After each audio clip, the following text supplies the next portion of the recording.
بسم الله الرحمن الرحيم فإذا جاءت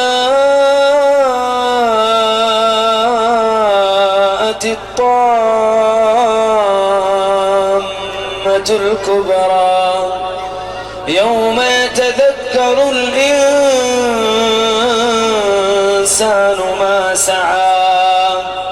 وبرزت الجحيم لمن يرى فأما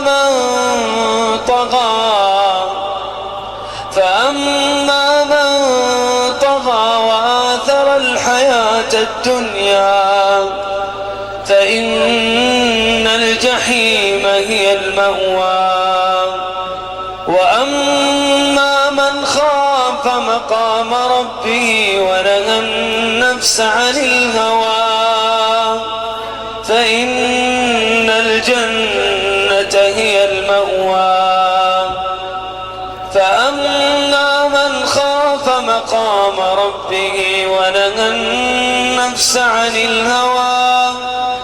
فإن الجنة هي المأوى يسألونك عن الساعة أيان مرساها فيما أنت من ذكراها إلى ربك منتهاها إنما أنت منذر من يخشاها